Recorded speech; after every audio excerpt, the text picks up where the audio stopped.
Assalamualaikum warahmatullahi wabarakatuh. Salam sejahtera untuk kita semua. Apa kabar teman-teman? Semoga semua tetap sehat ya sekeluarga. Dan saya ingin mengucapkan selamat berlebaran. Walaupun sudah lama, tapi suasana dan situasinya masih dalam bulan Syawal. Jadi masih sangat relevan kita berlebaran, bermaaf-maafan seperti itu dan bersilaturahim ya. Dan ngomong-ngomong soal silaturahim, saya jadi teringat soal Rahmi karena Pak Jokowi kan bosnya saya, jadi saya sama ibu mau silaturahmi. beberapa menterinya Pak Prabowo bersilaturahim ke Solo ya, bertemu Pak Jokowi yang berikutnya menyumbang polemik baru soal matahari kembar.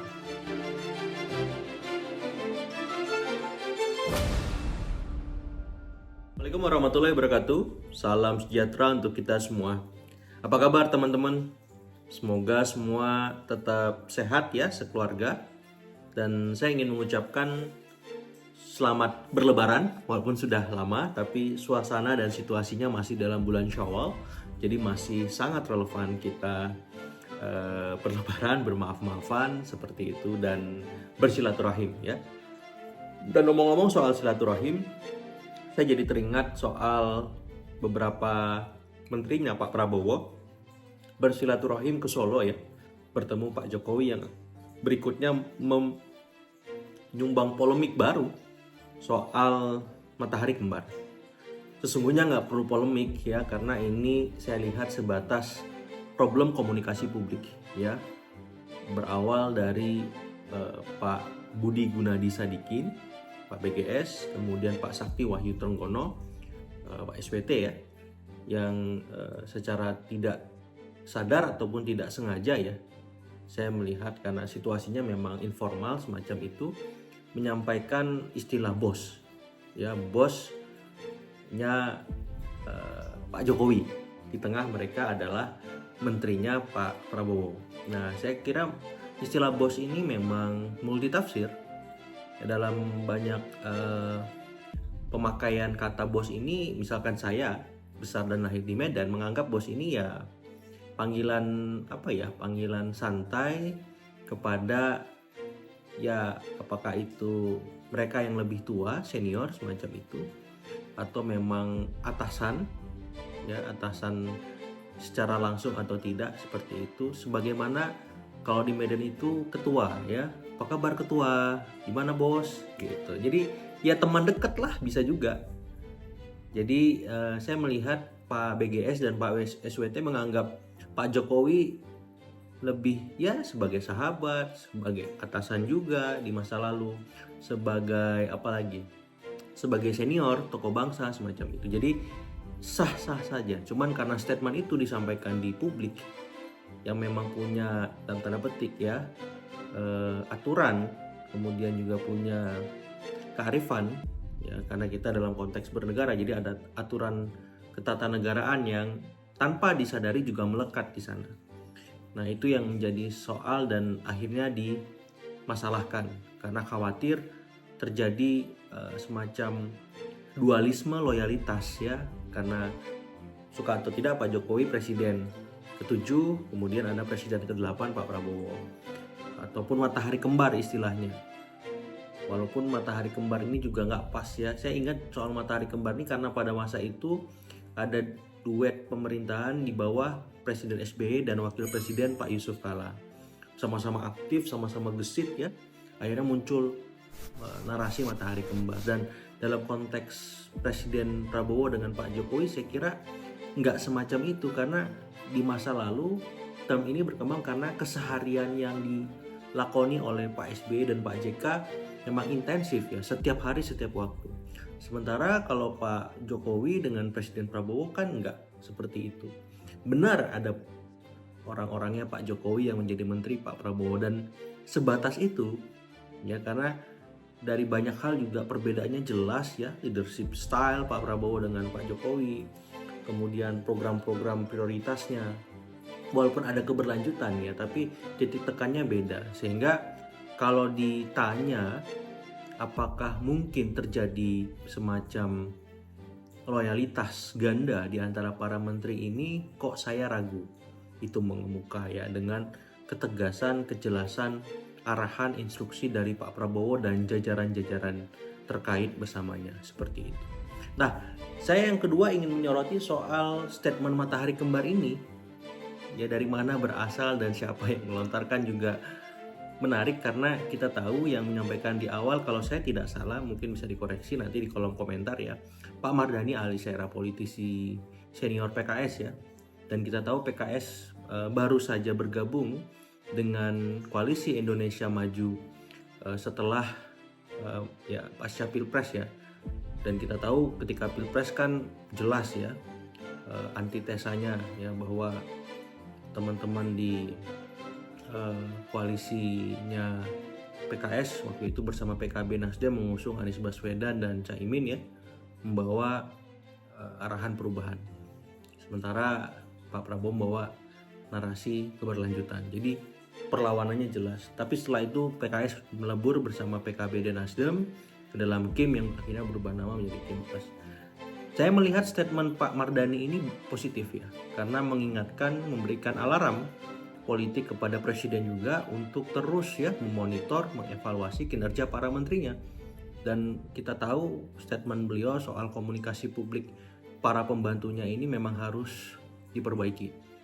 Ya, bisa jadi sedikit banyak nilai 6 dari 10 yang diberikan Pak Prabowo kepada pemerintahannya, salah satunya terjadi karena belum optimalnya performa komunikasi publik. Dan ke depan harapannya ini bisa diperbaiki, dibenahi, karena saya melihat di masa situasi yang sensitif ya, karena kita tahu ada banyak tantangan internal maupun eksternal yang mengemuka, apakah itu soal perang tarif ya, apakah soal ekses kebijakan pemerintah yang baru bergulir, semacam itu. Komunikasi publik itu akhirnya sama pentingnya dengan kinerja itu sendiri. Kalau kinerja sudah bagus, kebijakan sudah oke, tapi tidak disampaikan dengan maksimal, justru akan ya mengurangi bobot kebaikannya. Bahkan ada peribahasa mengatakan setitik nila rusak susu sebelanga gitu. Komunikasi yang nggak bagus bisa merusak semua yang sudah dibuat bagus tadi sebelumnya, semacam itu. Jadi ke depan harapannya ini menjadi perhatian, dan saya melihat respon istana juga cukup progresif ya, karena beberapa hari kemarin sudah ada restrukturisasi soal komunikasi publik ini lewat kehadiran Messenger untuk membantu PCO. Jadi itu sedikit banyak harapannya bisa meminimalkan ya, bahkan mengeliminasi kesalahan-kesalahan yang sering terjadi ya, performa komunikasi publik para menteri di kabinet merah putih.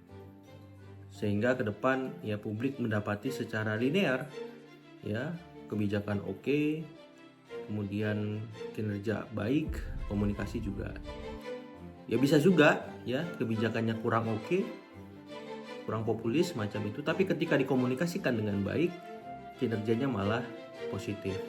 Nah, harapannya ya ke depan kita lebih fokus ya melihat hal-hal yang lebih substantif ya.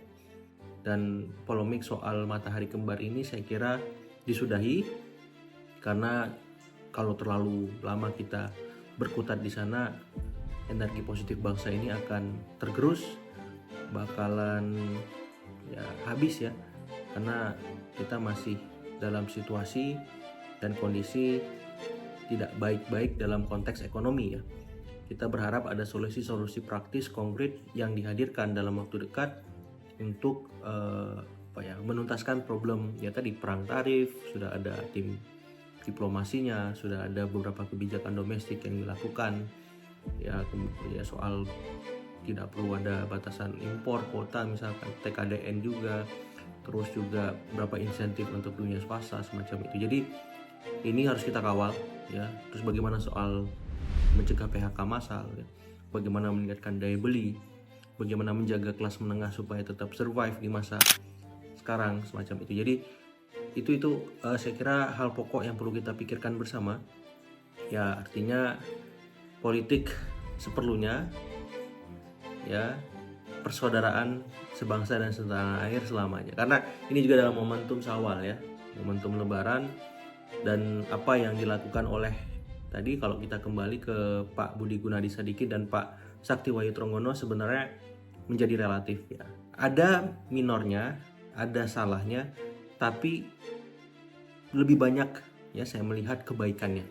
positifnya, artinya silaturahim di antara sesama anak bangsa, ya, di antara yang muda dengan yang senior, di antara para pemimpin dengan rakyatnya terjaga, dan itu positif, bagus, memastikan bahwa bangsa ini memang punya kearifan, punya kesadaran ya untuk menjaga kehangatan, soliditas, keharmonisan supaya apapun yang kita hadapi bisa dilewati dengan baik, seperti itu. Nah, di luar itu semua ya, di luar soal tadi ada problem minor soal komunikasi publik, ada arahan dari teman-teman PKS untuk memberikan semacam alarm ya, mengingatkan. Saya juga mendapati bahwa ya ke depan koalisi Indonesia Maju Plus ini akan terus mengalami ujian demi ujian, apalagi selain di internal tadi ya, karena ada beberapa anggota koalisi Indonesia Maju yang masuk pasca Pilpres sehingga berubah nama Kim Plus, ini juga akan mendapat ya tantangan ketika misalkan seandainya PDIP juga terlibat masuk di dalamnya. Nah, ini akan memberikan banyak kontraksi-kontraksi politik di internal koalisi Indonesia Maju Plus bila tidak disikapi, dikelola dengan baik, termasuk ya ketika PDIP pun bermain dalam dua ranah ya, sebagai mitra kritis maupun mitra strategis. Mestilah ada dampaknya, mestilah ada eksesnya, tapi bagaimana itu bisa dikelola sehingga tetap menjaga kualitas demokrasi kita, check and balances dan seterusnya.